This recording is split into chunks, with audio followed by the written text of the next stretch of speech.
Pipe bridge. Sundargarh पहाड़ी की चोटी पर बसा एक बहुत सुंदर गांव था। वहाँ के लोग बहुत ही भोले भाले और सीधे थे। गांव के कुछ लोग खेती बाड़ी करके अपना जीवन यापन करते थे। गांव में एक छोटा सा बाजार था। कुछ लोगों की वहाँ पे दुकानें थी। व्यापारी लोग बड़ी ईमानदारी से लोगों को सामान बेचा करते थे। गांव के कुछ पढ़े लिखे लोग बाहर नौकरी करने जाया करते थे। उसी गांव में श्यामू नाम का एक लड़का भी रहता था। वैसे तो था वो बहुत होशियार, लेकिन वो कुछ काम नहीं किया करता था। बस सारा दिन ऐसे ही आवारा जंगलों में घूमा करता था। उसके माता पिता उससे बहुत परेशान थे। अरे कमलावती, कहाँ है तुम्हारा वो नालायक बेटा? अजी ऐसा मत कहिए, बेटा तो आपका भी है, कोशिश तो कर रहा है। अब उसे कोई काम नहीं मिलता तो क्या करे। देख लेना, एक दिन वो हमारा नाम जरूर रोशन करेगा। हाँ। इधर श्यामू अपने दोस्तों के बीच डींगे मार रहा था। अरे श्यामू, कैसे हो? क्या कर रहे हो भाई?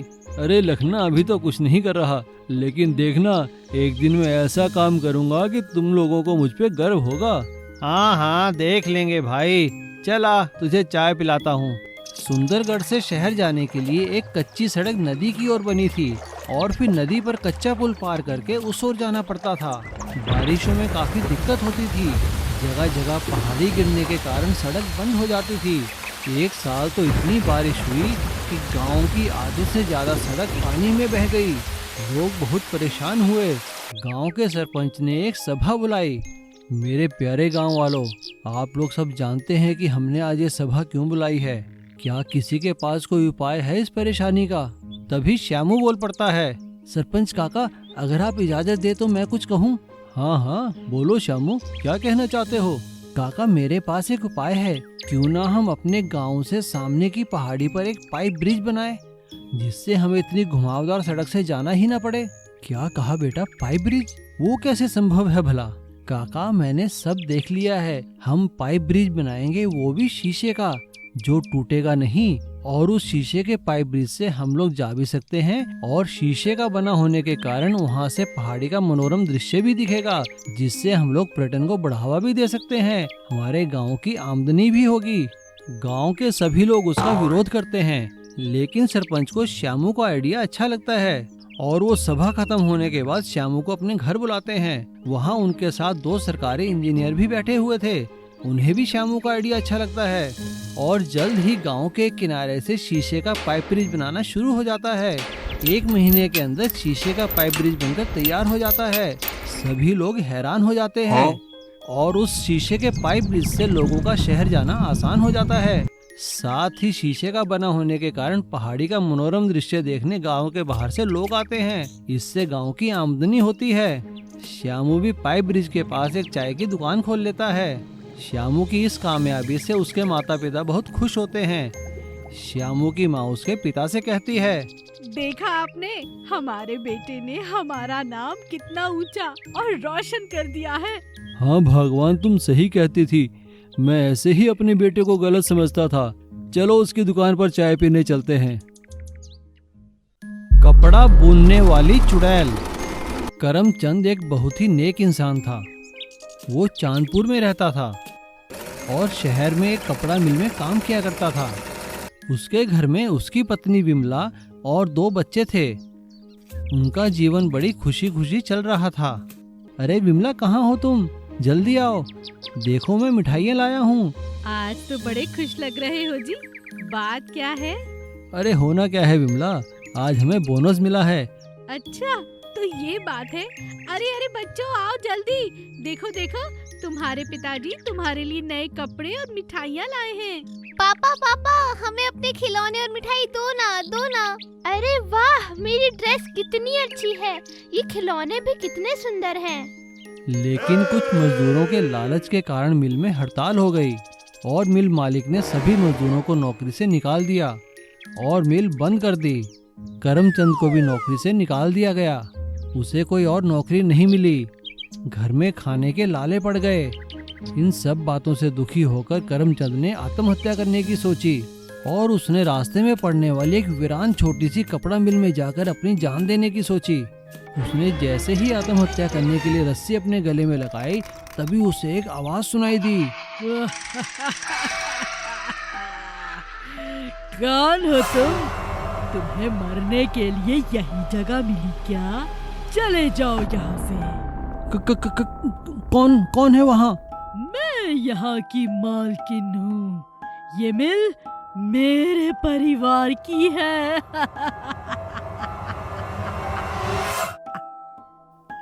आप सामने क्यों नहीं आती? तभी एक भयानक चुड़ैल उसके सामने आ खड़ी हुई। उसे देखकर करमचंद डर गया। तुम कौन हो और यहाँ कैसे आए? करमचंद ने चुड़ैल को अपनी सारी आपबीती बताई। ये सुनकर चुड़ैल ने कहा, अच्छा तो ये बात है, मेरा परिवार भी ऐसी ही बदहाली के कारण खत्म हुआ। उस बड़ी मिल के कारण हमारी मिल बंद हो गई, मगर मैं तुम्हें मरने नहीं दूंगी। तुम मेरी मिल चलाओ और अपने परिवार का पालन पोषण करो। मैं रात को कपड़ा बना दिया करूंगी और तुम उन्हें दिन में बेच दिया करना, ठीक है? आप क्या कह रही हैं? क्या ये संभव है? तभी चुड़ैल ने अपना हाथ घुमाया और वहाँ बंद पड़ी हुई कपड़ा मिल चालू हो गई और उससे कपड़ा निकलने लगा। करमचंद ये देखकर बहुत हैरान हुआ और उसने वैसा ही किया जैसा चुड़ैल ने कहा था। चुड़ैल रात भर मिल में कपड़ा बनाती और सुबह करमचंद कपड़े लेकर बाजार में सप्लाई कर देता। चुड़ैल के बनाए कपड़े बहुत अच्छे थे। वे धड़ाधड़ बाजार में बिकने लगे और करमचंद की भी खूब आमदनी होने लगी। उसके परिवार में फिर से खुशियां लौट आईं। करमचंद की पत्नी ने एक दिन उससे पूछा, ये सब क्या चल रहा है? अजीब, बताओगे भी ये कपड़ा आ कहाँ से रहा है? करमचंद ने उसे सारी बात बताई। क्या कह रहे हो? कपड़ा बनाने वाली चुड़ैल? और अगले ही दिन विमला करमचंद के साथ उस मिल में गई। डरो नहीं विमला, मैं तुम्हें या तुम्हारे परिवार के किसी भी सदस्य को नुकसान नहीं पहुंचाऊंगी। बस वादा करो, कभी किसी को नहीं बताओगी कि मिल में कपड़ा कौन बनाता है। आपका बहुत बहुत धन्यवाद। रामकुमार कमला नगर में अपने परिवार के साथ रहता था। वो बहुत अच्छे गोलगप्पे बनाया करता था। कमला नगर के बाजार में उसकी गोलगप्पे की दुकान थी। उसका काम बहुत अच्छा चल रहा था और सभी लोग उसके गोलगप्पों की बहुत तारीफ करते थे। अरे गोलगप्पे वाले भैया, कल मेरे घर में पार्टी है।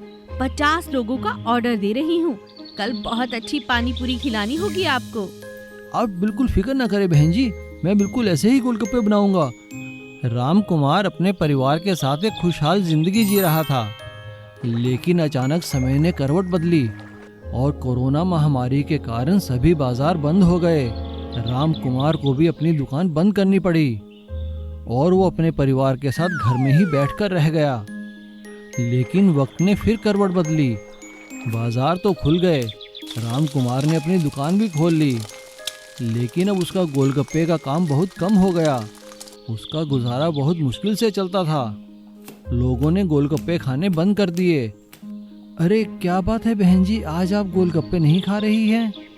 क्या करें भैया, मन तो बहुत करता है, लेकिन इस कोरोना महामारी के कारण अब गोलगप्पे खाना मुश्किल हो गया है।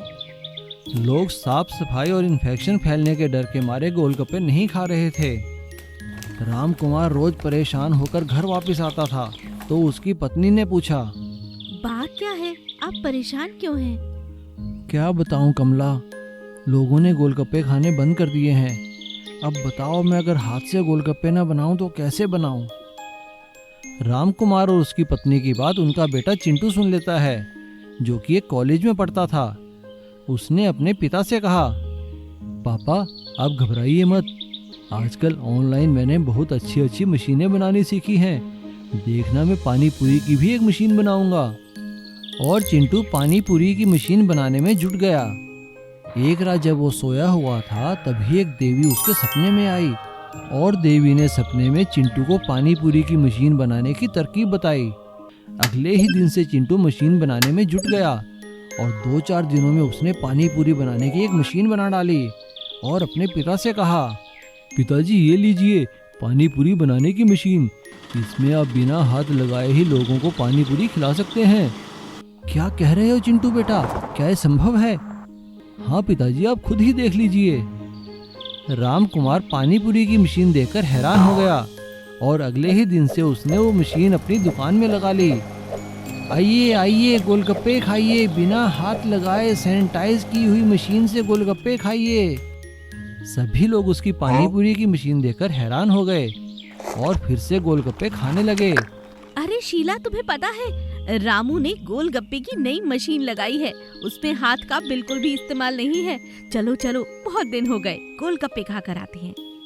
ये तो तुमने बड़ी अच्छी खबर सुनाई। चलो चलो। और राम कुमार की दुकान पर फिर से भीड़ लगने लगी और इस तरह देवी माँ की बताई हुई तरकीब और चिंटू की कारीगरी से राम कुमार का काम फिर से चल निकला और वे फिर से खुशहाली की जिंदगी जीने लगे।